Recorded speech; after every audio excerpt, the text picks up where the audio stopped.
Final results பார்த்தாச்சா? இந்த nails பத்தி சொல்றதுக்கு முன்னாடி, let me introduce myself. நான் Harini from nails by Harini. நீங்க சென்னை சரௌண்டிங்கில இருக்கீங்க. நீங்க பிரைட்ஸ்மேட் யாரா இருந்தாலும் சரி, உங்களுக்கு நெயில்ஸ் பண்ணணும்னா, you can directly ping us on Instagram or நீங்க WhatsAppல கூட டெக்ஸ்ட் பண்ணலாம். And coming back to the topic, நீங்கள் அக்ரிலிக் எக்ஸ்டென்ஷன் பண்ணுறீங்க, ஜெல் எக்ஸ்டென்ஷன் பண்ணுறீங்க, எந்த எக்ஸ்டென்ஷன் பண்ணாலுமே first and foremost important step தான் வந்து nail prepping. Nail prepping is also known as dry manicure. இது எப்படி பண்ணுங்கிறத ஃப்யூச்சரில் ஒரு வீடியோவில் அப்லோட் பண்ணுறேன் டீட்டெயில்டாக.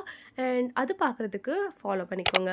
அண்ட் இது எதுக்கு எவ்வளோ இம்பார்ட்டன்ட் பார்த்தீங்கன்னா, பில்டிங் ஸ்ட்ராங்கு பேஸ்மெண்ட் வீக்குன்னு கேள்விப்பட்டிருப்பீங்க.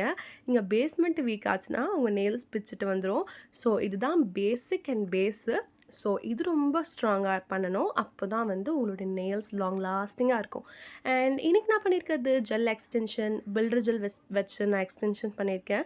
அதுக்கு என்ன பண்ணணுன்னு பார்த்தீங்கன்னா, ஆஃப் மூன் டிப்ஸ் வச்சு எக்ஸ்டென்ஷன் க்ரியேட் பண்ணிவிட்டு, அண்ட் அதுக்கு மேலே நீங்கள் பில்டர் ஜெல் அப்ளை பண்ணி லேயர் பை லேயர் பண்ணிவிட்டு, க்யூர் பண்ணிவிட்டு, நெயில் பெயிண்ட்ஸ் அப்ளை பண்ணி உங்களுக்கு டிசைன் என்ன டிசைன் வேணுமோ போட்டுட்டு, டாப் கோட் போட்டு சீல் பண்ணிங்கன்னா your glossy long lasting gel extension is ready. உங்களுக்கு பண்ணுனா DM பண்ணுங்க. We'll work together and thanks for watching. Tata bye.